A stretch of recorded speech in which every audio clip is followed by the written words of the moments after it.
Hello, everybody. This is a special meeting of the Board of Trustees of the McAllen Independent School District that is being held today, Monday, June 19th, 2023, at 3 p.m. in the Dr. Ricardo Chapa Boardroom of the McAllen Independent School District. Items listed on this agenda may be taken in an order other than as shown on this agenda, unless removed from the consent agenda. Items identified within the consent agenda will be acted on at one time. At this meeting, there may be discussion and action by the board on the items and subjects listed as follows. Number one, I have called the meeting to order at 3:05 p.m. Number two, public comments. There are no my apologies, one moment. Yeah, we got one. There is one public comment, and as, let's see, Sylvia Tanguma, and you did tell me that, Natalie, my apologies. As Sylvia Tanguma is coming to the podium, we are going to run, Mr. May has created an incredible thing for our public comments. Go ahead, Mr. May. Roll that. Roll the public comments.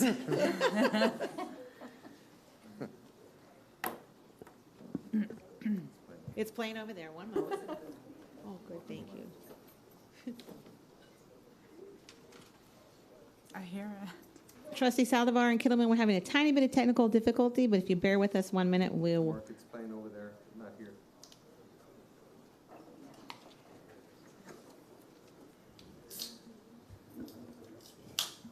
The school board encourages public comments at all board meetings. According to board policy BED local, board meetings and public participation and related district administrative procedures and practices. Persons wanting to make a statement to the board are required to register with the superintendent's secretary 1 hour prior to the start of the scheduled meeting. Audience participation at a board meeting is limited to the early stages of the meeting. At all other times during a board meeting, the audience shall not enter into discussion or debate on matters being considered by the board unless requested. Each participant is limited to 2 minutes per meeting to make comments to the board. At regular board meetings, the board shall permit public comments regardless of whether the topic is an item on the agenda posted with notice of the meeting. At all other board meetings, public comments shall be limited to only items on the agenda posted with notice of the meeting. The board shall not deliberate or decide regarding any subject that is not included on the agenda posted with notice of the meeting. If an issue mentioned is on tonight's agenda, the board will defer discussion of the issue until the appropriate time during the meeting. Should the speaker drift from the stated subject or becomes disruptive or abusive, he or she shall be given one warning. If a second warning is required, then the speaker may forfeit the remaining time allotment. The board shall not tolerate disruption of the meeting by members of the audience.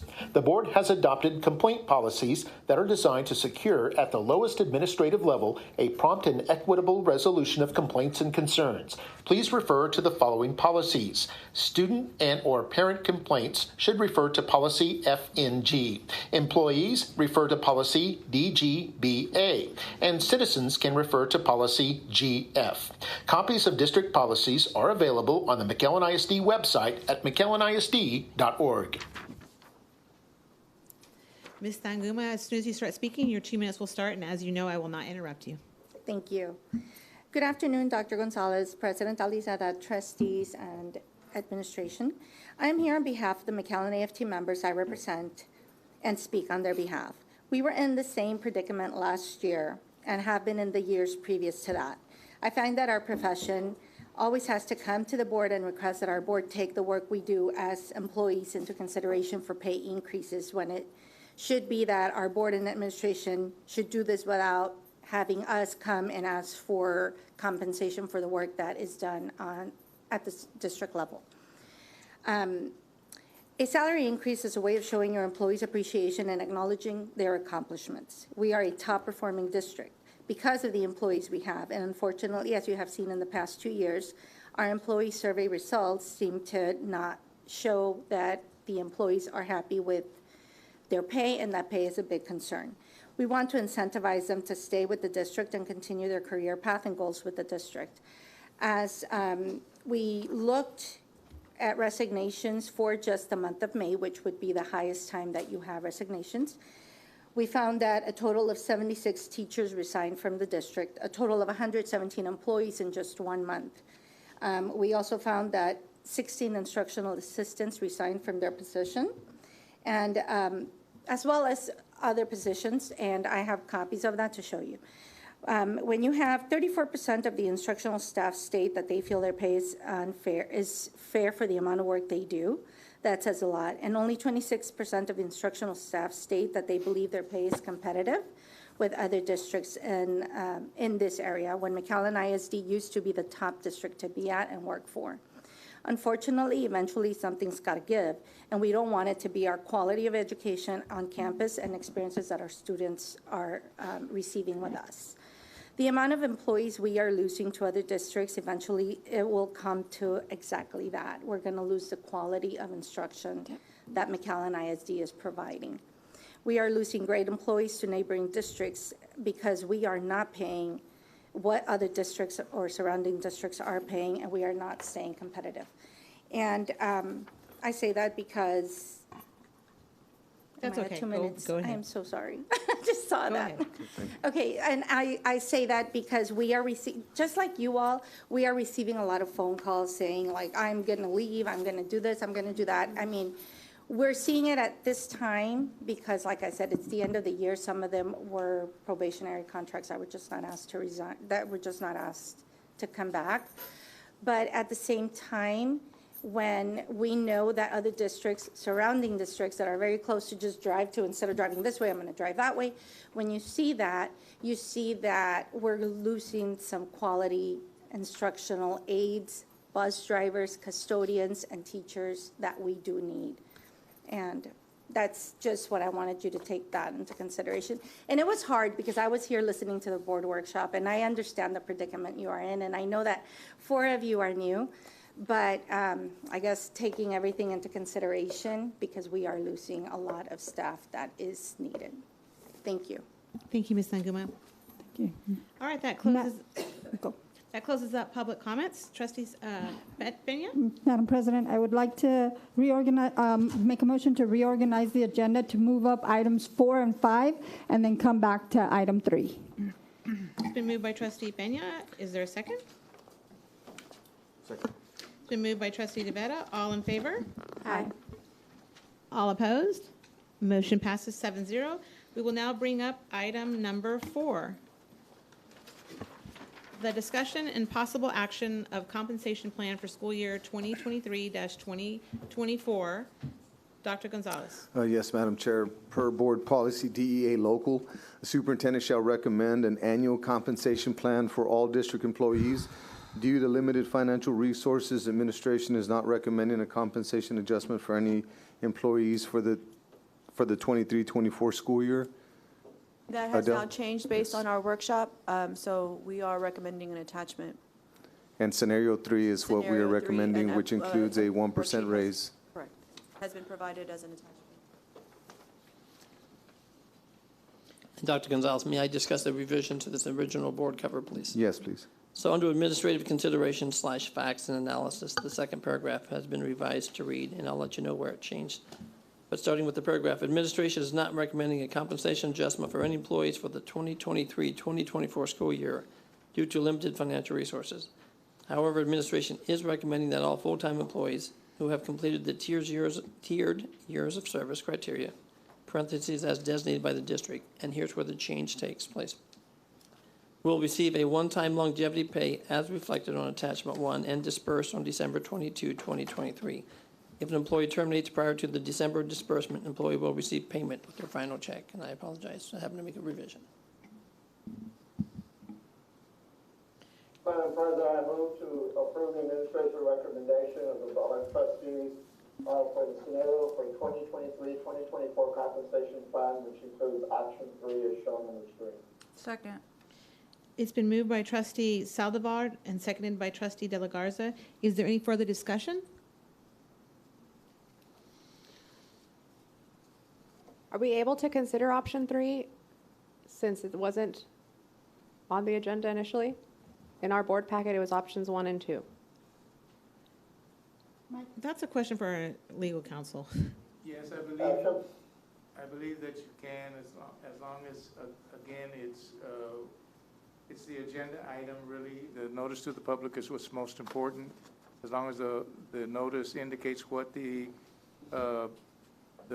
the board is meeting about and what it potentially can meet about. It does not, it can modify, add or delete from the backup as it feels necessary, as long as it's properly reflected on the record.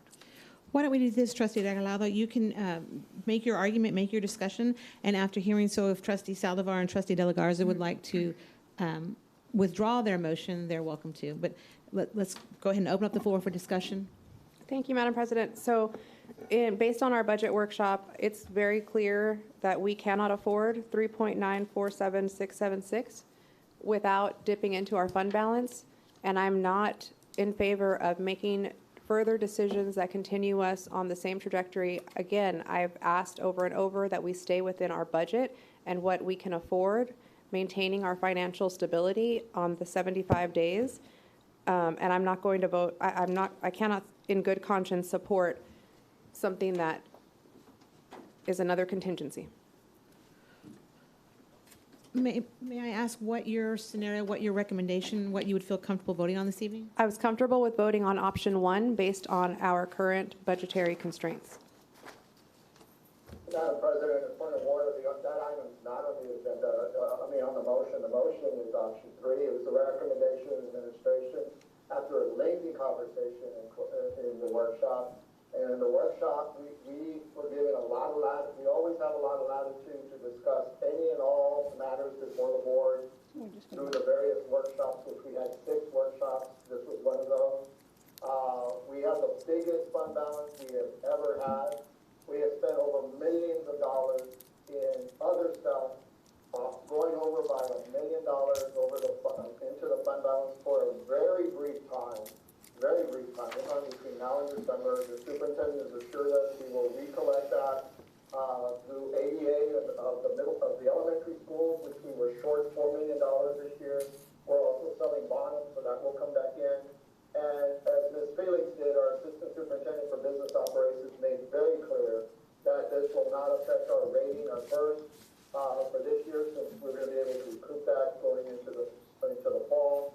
And so we will remain as an A superior rating going forward, because all the other aspects that are not contingent, they are very specific as to what the superintendent has agreed to and will do as we continue to move forward. So having been there when we started with only $12 million in 2009 and $10 million deficit, I am very comfortable with this scenario, having well over $90 million in our fund balance, 54 million unencumbered, and all the resources to bear. Not to mention, we have $17 million in the ESSER fund yet to be spent. It's been promised, but we haven't spent it. So if we run into any scenario, we're in a much better position financially than we've ever been, even though we consider ourselves, quote, in a financial crisis. Thank you. Thank you, Trustee Saldivar. There's still an open motion. There's still discussion on the floor. Would anybody else like to have further discussion? Madam President, if I may, I just want to say that. Into your mic. Oh, sorry. That I am with Trustee Regalado, and I share her sentiment on it. I don't believe that we were given ample time to discuss it, and I know you're talking about the budget workshops that we had and whatnot, but I personally want to know more about it and just to make sure that we're being fiscally responsible, because at the end of the day, we have to answer to our taxpayers.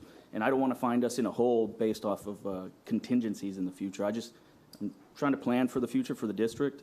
And I know you're saying, Trustee Saldivar, that there's some contingencies in the future that you say may happen. You talk about the ESSER funds that's been promised but not spent. But we know that money is spent, correct? No, it hasn't been spent. It's been promised. Now, we have $12 million for the black boxes, which I don't want to get into that, but, worst case scenario, maybe can come out of that. I don't think so. That's why I didn't bring it up. As far as Quinta Nacional, there's $3 million sitting there. I don't see why we need to back off that. I think we can meet that obligation when it comes by that time.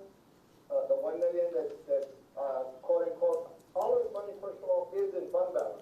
All of it's in fund balance right now. It's whether or not it's been allocated or put as a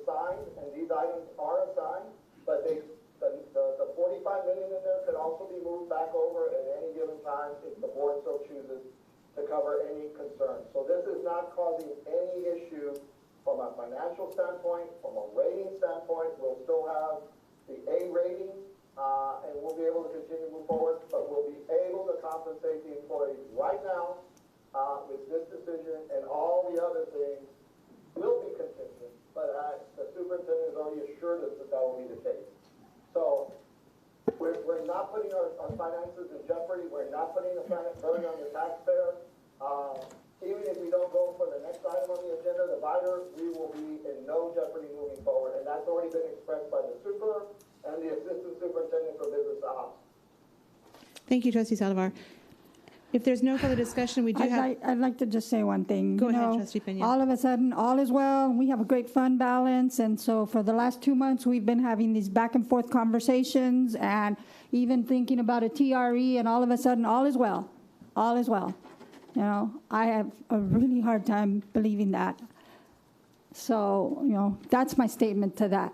All is not well here. We are still in the hole, and we'll be in the hole day after tomorrow.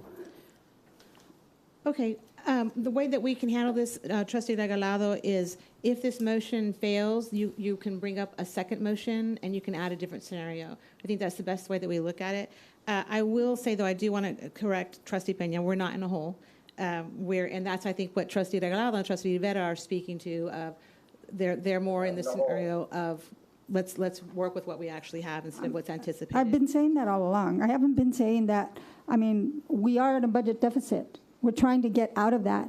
So if I said it in a hole and it's not the proper language, I apologize. But I am and have been suggesting this entire time that we start doing things differently. And this isn't the first time I say it. I've said it before in the past at other budget meetings prior to this board. And I'm all about working smarter and making sure we have money and being fiscally responsible. And that's my first priority here. Okay, so we have a motion on the floor by Trustee Saldivar and a second by Trustee De La Garza. Would y'all like to do a roll call vote, or would y'all just like to vote? I think Trustee Saldivar is indicating that he would like a roll call vote. No? Okay, well, we'll not do a roll call vote. I think you're on mute, Sam. Oh. Okay, all in favor of Trustee Saldivar's motion and Trustee De La Garza's second, that the administration goes with scenario 3. Aye. So we have. Aye.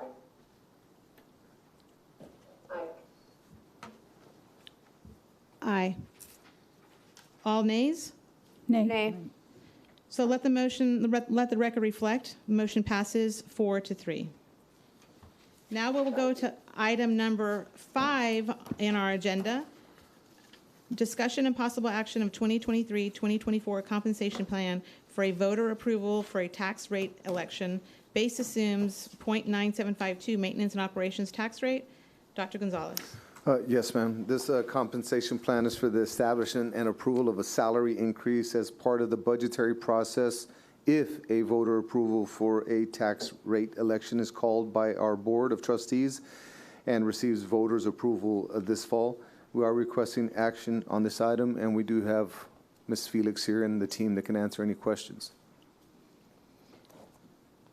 We've had. President, I move that the Board of Trustees approve the 2023-2024 compensation rate voter approval tax ratification election. Base assumptions on .9752 of the maintenance and operations tax rate.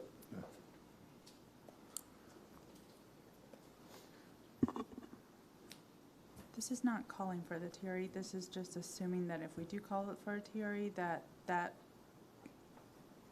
Are you calling for the TRE, Sam? Is that what your Yes. language is? You are, right? Yes, this motion calls for For the the tax TRE. ratification election to go out to the general public to vote on it. I thought if we did scenario 3, we didn't have to call for a TRE. This is in addition to. There's a motion by Trustee Saldivar. Is there a second? Go ahead, It would Ms. be called in August, but this would read as if we're going that route so we can go on to the next efficiency audit. I understand it reads called by our board of trustees and receives board approval. But basically, this initiates that process of we are moving forward and we'll go on to the efficiency audit. and then officially call the voter VATRE would be in August. So, Mr. Saldana, by voting yes to this motion today, we're not voting yes to the TRE. We're still doing that come August? I just want to make sure, because I'm Well, sure what that's a big happens is difference this up here. triggers our tax rate to publish on the timeline. If I go Mm-hmm. back to the timeline really quickly.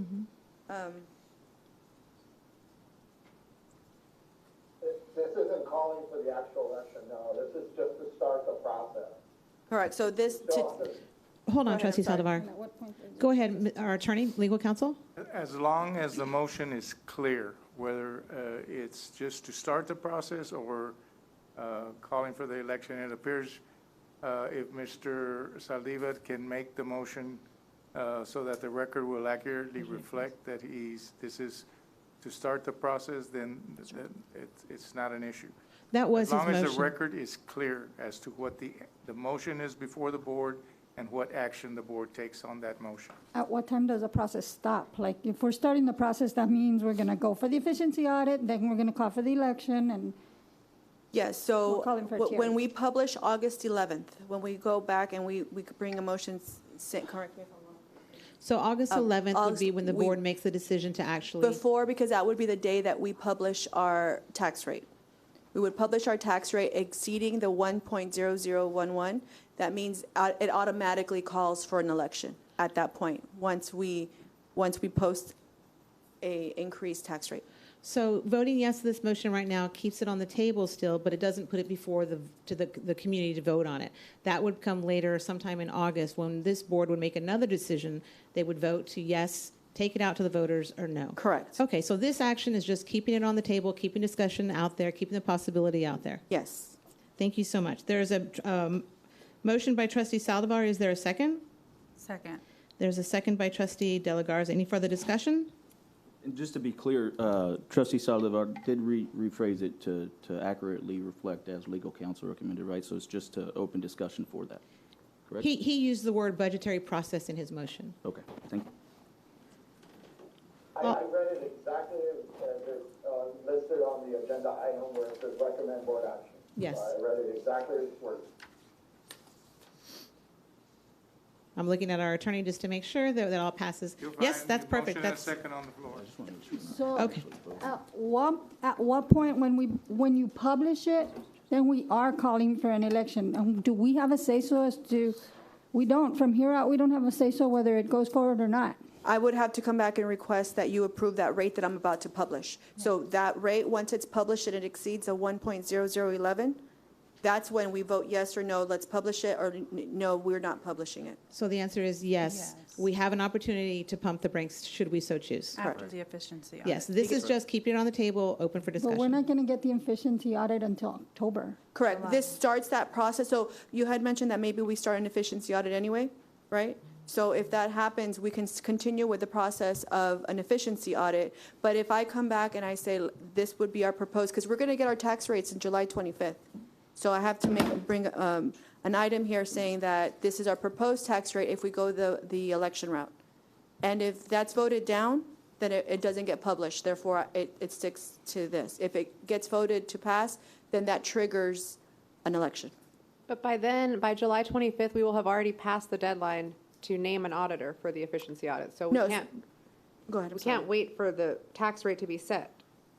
No, so we start the process of like, if we're saying, let's start the process, we can go and engage an efficiency auditor. We continue with our efficiency audit. We can still get the results in October. But when I come back and say, here is our new tax rate, if the board chooses, that triggers it. If you vote it down at that point, then I don't have to republish, therefore we continue the course. But we will have incurred the $30,000 to do the efficiency audit. A little bit over 18,000, yes. Trustee Peña, does that answer your to discuss, There is no way that you're going to publish that rate without bringing it to us. I remember voting on it last time, so. so yeah. yes, so there's an opportunity. So there's still an opportunity for us to stop the process. I still think the timeline does not reflect well, because I get it, it's going to start the process, but then we'll be knee-deep in TRE speak, town halls and everything. after the 21st, and October the 7th, we get our efficiency audit back, and then we can share that with the public. I still think the time frame is really, really short. Well, the timeline of this is set by law. It's set, this is Yeah, the no, it's rate. not So your if we were to timeline. run it another year, it'd be the same timeline. It has to be posted. The efficiency audit is resulted 30 days before the election. So as far as when we get the results and when we call the election, that process has already started. We'd already called for an election. Everything would have already had gotten through. Now, if we start an efficiency audit now and you vote not to, well, at least we can complete the efficiency audit. And that would be on us to continue because we've engaged an auditor at that point. And that could serve two different purposes in this case. It's always a right? good idea. Yes. Yeah, it's in their audit. But we can bring, when we get our appraisal values, July 25th is their deadline to provide us their certified final values. Shortly after that, if we don't have a meeting scheduled, we can call a special meeting if so chooses, and we can discuss publishing that. But I will not publish anything unless the board votes on it. Okay, we have a motion on the floor. Trustee Peña, are you done with discussion? Yes, I mean, it seems pretty rushed, but Okay, we have a motion on the, Madam President, would you want me to, I didn't put the phrase base assumed, .9752 maintenance and operation tax rate, close parentheses. I didn't make that statement. Do I need to make it clear that that was in parentheses? It's not setting the base at 9752.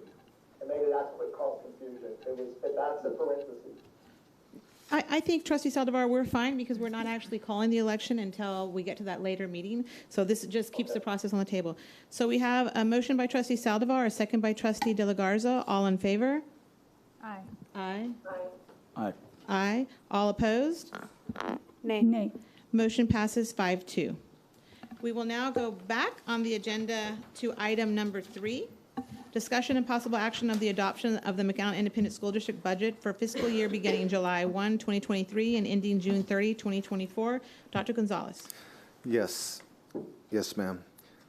The Texas Education Code and Board Policy CE Local requires every local education agency to prepare a budget of anticipated expenditures and revenues on or before June 19th and approved by the Board of Trustees no later than June 30th.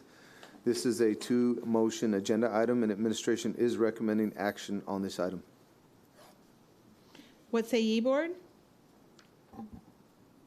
Madam President, I move to approve and adopt the Accelerated Construction Fund budget for $79,295 for fiscal year beginning July 1st, 2023 and ending June 30th, 2024. We have to take them separately? Yes. Oh, second. It's been moved by Trustee Saldivar and seconded by Trustee De La Garza. Any discussion?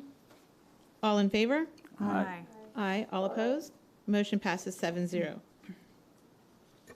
I now move to approve and adopt, for the approval and adoption of the general fund budget of $266,011,253 for the debt service and funds budget of $6,734,000 and for the capital projects fund budget of $12,242,331 for the total budget of $284,584 for the fiscal year beginning July 1st, 2023 and ending June 30th, 2024. Second. It's been moved by Trustee Saldivar, seconded by Trustee De La Garza. Any further discussion? All in favor? Aye. Aye. All opposed? Motion passes 7-0. We will now go to item 6, discussion and possible action on invitation for quotes number 2024-1006 efficiency audit. Dr. Gonzalez. Yes, ma'am. Administration solicited quotes from vendors to provide these services, and we have our Assistant Superintendent for District Operations, Ms. Alejandra Gonzalez, who will answer any questions if you have any, and we are requesting action on this item.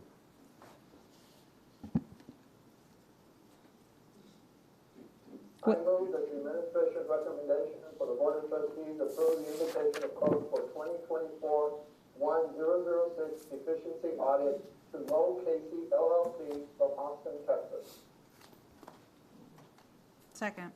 It's been moved by trustee Saldivar and second by trustee De La Garza. Any further discussion? All in favor? Aye. All opposed? Nay. Motion passes 6-1.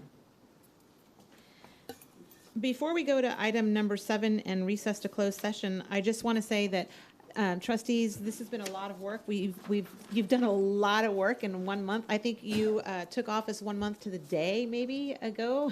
You probably had 50 meetings in that time and a lot of work. And it's very obvious that this board reads their packets. They ask all sorts of very thoughtful, thought out questions. They're reaching out to their constituents, and we're all very passionate for the same goal.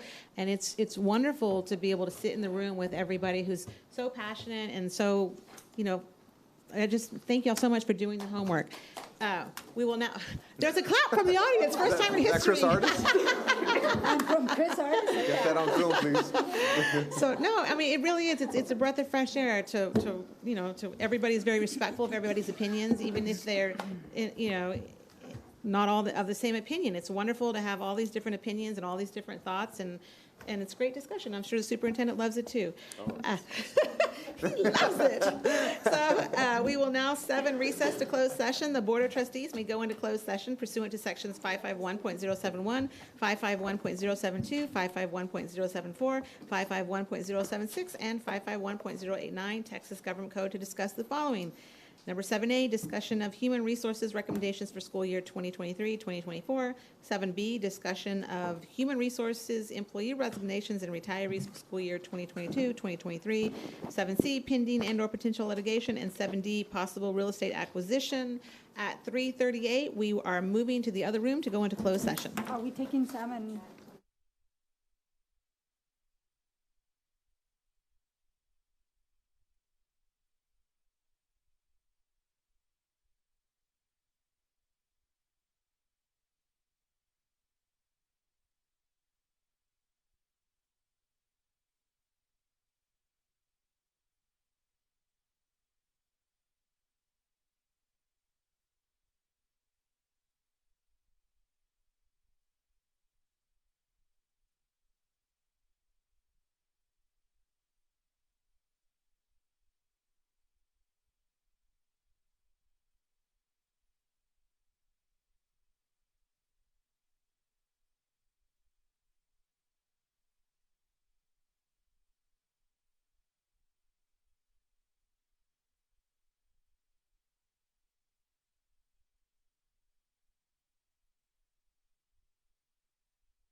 everybody. It is 3:56 PM, and we are reconvening our 3 PM board meeting from closed session, going back into open. We are now on 9A, discussion and possible action of human resources recommendations for school year 2023-2024. Dr. Gonzalez? Yes, Madam President. Human Resources is submitting a list of recommendations for the 2023-2024 school year under separate cover for discussion during closed session, and administration is recommending action on this item. I move to approve the recommendations from staff. Second. It's been moved by trustee Peña, second by trustee Regalado. All in favor? Aye. All opposed? Aye. Motion passes 7-0. 9B, discussion of human resources, employee resignations and retirees for school year 2023. Dr. Gonzalez. Yes, ma'am.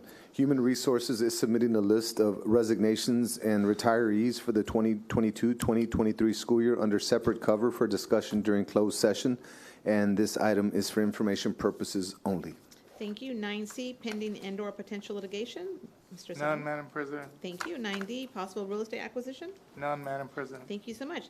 Number 10, adjournment. I would love to entertain a motion to adjourn. So moved. Second. It's been moved by trustee Peña, second by trustee Regalado. All in favor? Aye. All opposed? Motion passes 7-0. We are now adjourned at 3:58 PM. Bye, Sam. Bye, Lizzie. Enjoy your summer. We'll see you in a week.